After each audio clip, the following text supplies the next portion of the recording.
I loved my faith and I loved my religion and I thought my faith was unshakable. But all of that changed. I started making a list of all the experiences I missed out on because I was Muslim. I'm 25 and I've never listened to music. I've never been on a date. I've never tried alcohol. I don't know how to dance. I want to take my hijab off. It'll be the biggest decision I've made ever in my life so far, but I'm terrified. I don't know what the consequences could be. Behind closed doors in this religion, there's just so much people don't know about. Domestic violence, honor killings, sexual assault. I've been physically abused by my parents. They would force me into practicing the religion. For many, many years, I was feeling that I was drowning in this religion. I couldn't understand how Islam was teaching me to hate myself. Finding this secret group of ex-Muslims saved my life, literally. The Secret Ex-Muslim Group is definitely a safe space for people who are still in the closet. Being here, speaking about this, it's a risk. People threaten us, people incite violence, people try to advocate for the killings of us. They want to be a vigilante and come and get us. It's happening in our backyard here in Australia. I live a 100% double life. I am pretending to pray, I'm pretending to fast, I talk like a Muslim, I act like a Muslim. But then when I go out, I'm not like that at all. I feel so trapped. I'm terrified of someone finding out that I'm ex-Muslim. I feel like I'm carrying around a ticking time bomb.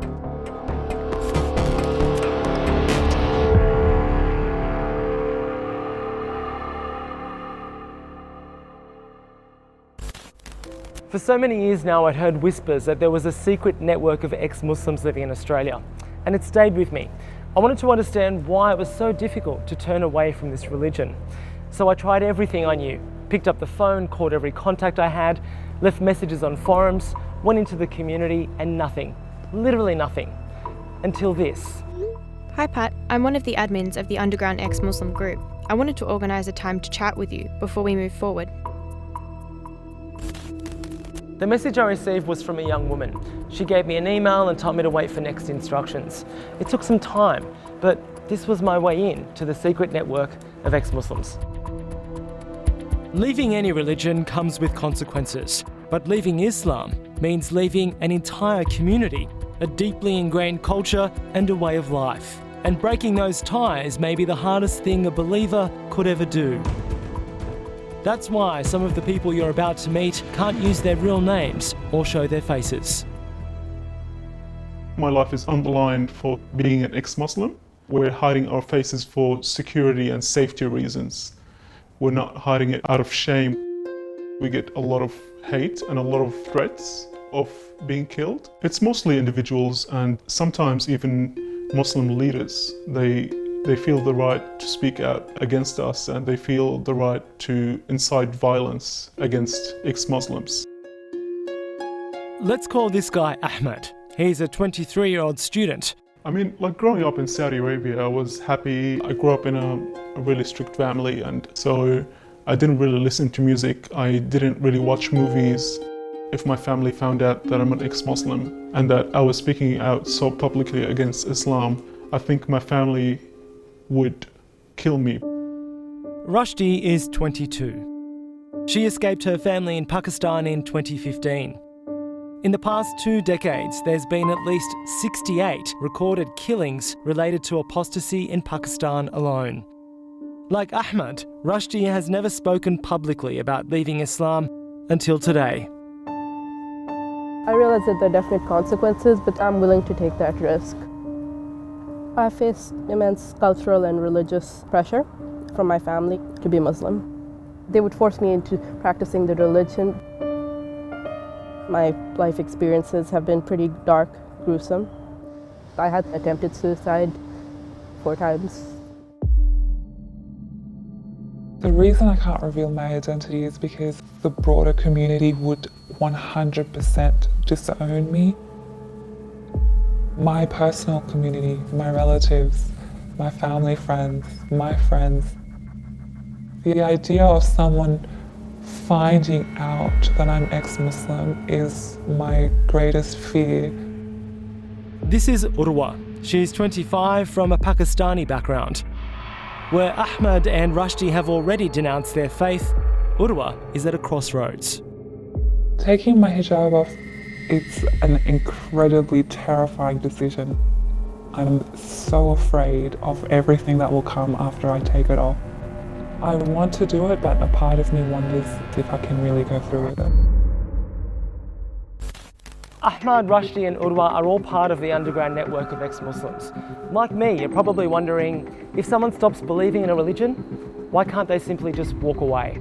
It's much more common than people think, and the repercussions are obvious all around the world. I'll take Bangladesh for instance, and many who've been attacked over the last few years because they have professed their non-belief. When you think about Saudi Arabia, where they've declared it a terrorist act to say that you're an apostate. A brutal murder, hacked to death. The sixth writer killed in the last 14 months. From Islam to any other religion, the punishment should be death. The hellfire is waiting for anyone who is rejecting Allah and His Messenger. Moreover, their families, they should not continue having any kind of relationship with them. Murad is 46. Originally from Pakistan, he left the UK more than 20 years ago after being persecuted by the strict Muslim community he grew up in.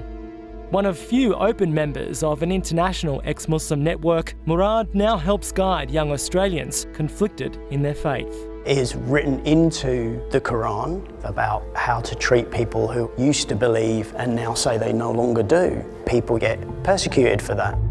They're scared for their lives. There are 13 Muslim-majority nations across the world where apostasy or leaving Islam is punishable by death. Many of the families from these countries now living in Australia raise their children under strict religious rules. Although protected by law and democracy here, the consequences for ex-Muslims can be just as grave. The extreme Islamist group exists everywhere. So the threat for you is very real even here in Australia? I do feel safer here. At the same time, I'm still worried about my life. In my home country, you can get away with murder, rape, domestic violence. And in Australia, apparently, you can get away with death threats without any consequence. This is because extreme Islamist group, the Hizb ut-Tahrir group, came a couple of months ago and openly declared how they wanted apostates of Islam to be dead. The group Rushdie's talking about is Hizb ut-Tahrir, a controversial organisation that's banned in most Muslim-majority nations. Here in Australia, most Muslims would agree they do not represent the view of the majority. Hizb ut-Tahrir seek to unite Muslims under one Islamic caliphate. Notorious for preaching radical interpretations of the faith, they've been accused of condoning honour killings and advocating for Sharia law to be practiced in Australia. People think that the danger might be in Saudi Arabia, in Iran, where Sharia law is practiced, but threat and danger exists here in Australia on people who think they carry out justice for God. It's happening in our backyard. I want to show you something and see how it makes you feel.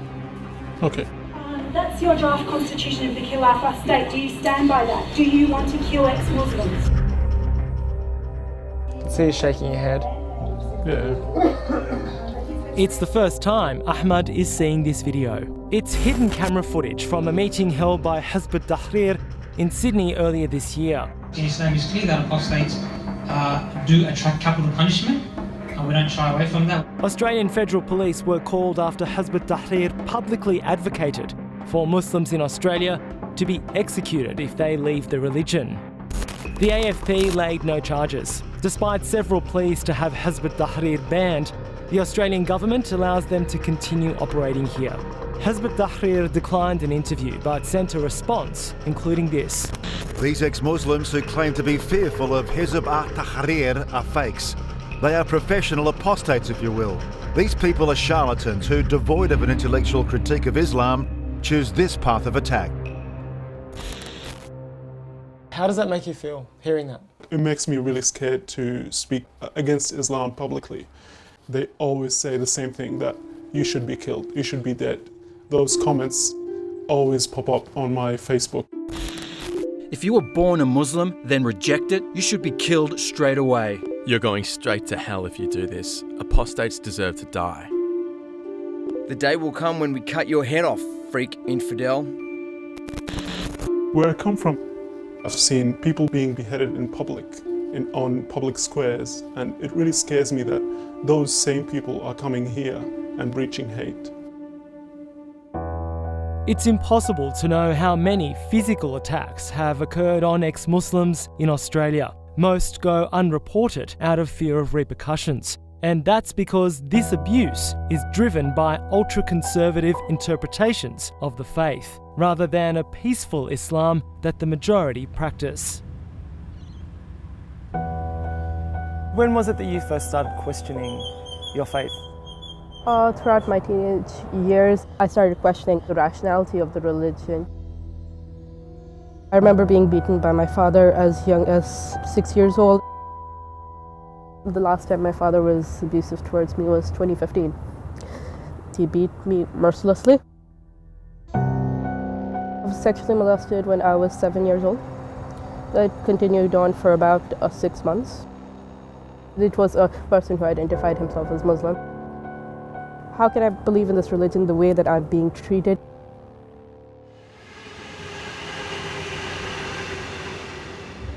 Islam condemns all sorts and all forms of abuse. So if someone is abusive, it's because of their character and their nature and who they are as a person. It's got nothing to do with Islam. I can understand how a young person who's trying to find themselves might mix those two things up and then have a bad taste in their mouth with regards to Islam because a Muslim person did that to them. Sheikh Haitham Farashi is an Australian imam and lawyer with thousands of followers. He's travelled to most Muslim-majority nations to work with other Islamic scholars. He also runs his own unique programs here for young Muslims struggling with their faith. Why do you think it is that so many young people are turning their back on Islam here? I think there's an epidemic going on of people not understanding their faith. Their parents, they're quite insular, they don't really understand Australia, they probably don't even understand the struggles their children are going through. So is what you're saying there that the experiences of some of these young people are because they've come from very conservative Muslim families? Definitely, I think it's coming from firstly a conservative Muslim family and secondly from a family that doesn't really understand Islam. And so whatever happened in their village and their town, they try and implement here in metropolitan Sydney in 2017, and it doesn't work. As a Muslim, we're all sinners, each of us sins in our own way.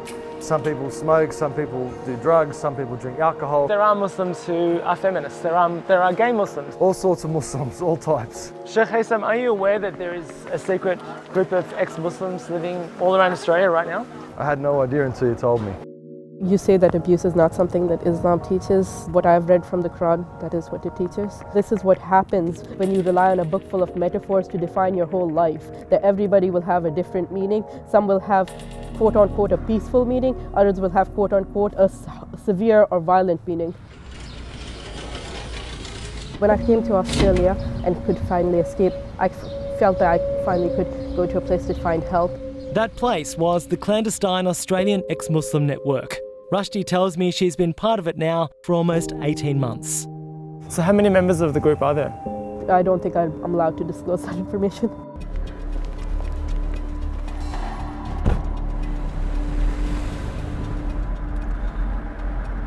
None of the members so far are willing to tell me how many ex-Muslims there are in Australia. I'm not really sure why that is, but I'm just on the way to meet one of the gatekeepers, so hopefully she can answer that question. She's the woman who initially sent me that text message. Going by the alias of Awal, she's 24 and the online administrator of the secret network.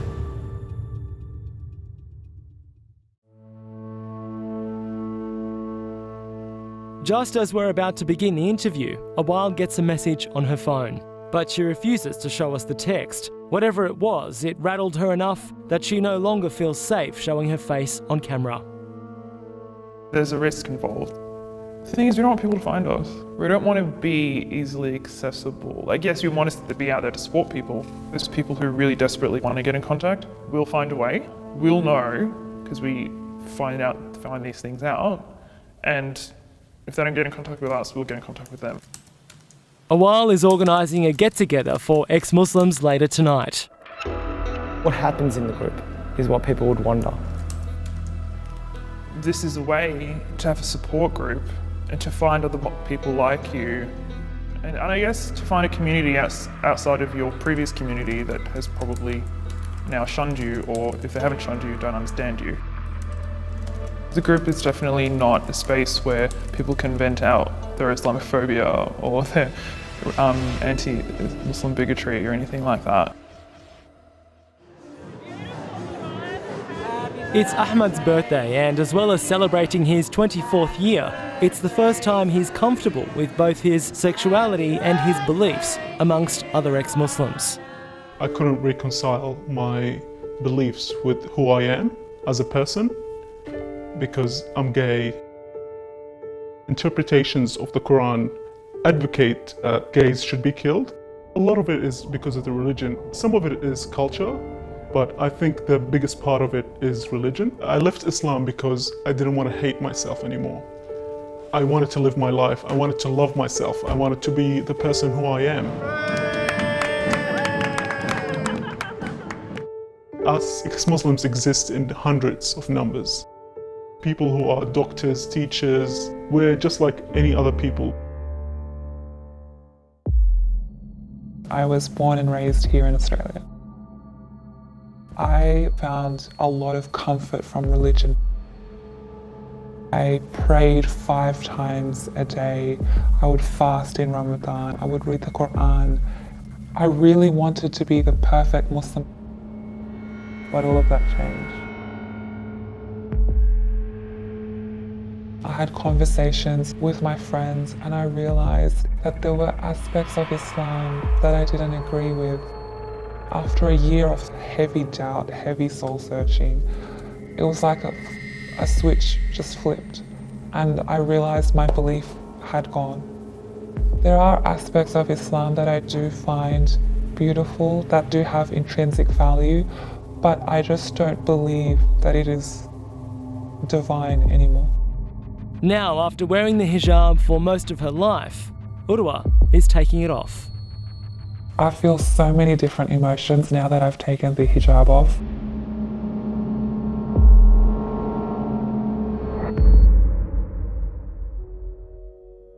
I still live at home with my Muslim family. They think that I've taken off the hijab because I was sick of Islamophobia on the streets. I was sick of the judgment. I'm terrified of the reactions of people in my Muslim community. I think the best case scenario is getting disowned. It might sound like I'm being a bit dramatic, but I wouldn't be surprised if the worst case scenario is getting murdered.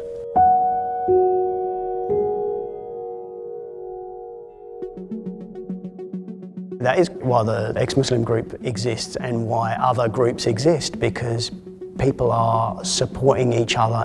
There is a worldwide movement of ex-Muslims. For some people it's easier, for some people it's not so easy.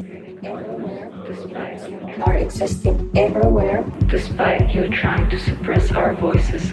We're not afraid. I think living in a country where I can say everything in public without people trying to kill me. Just because we're silent doesn't mean we don't exist, and people need to remember that. No human being should live in fear. Everyone has a right to peace, everyone has a right to safety, and everyone has a right to justice.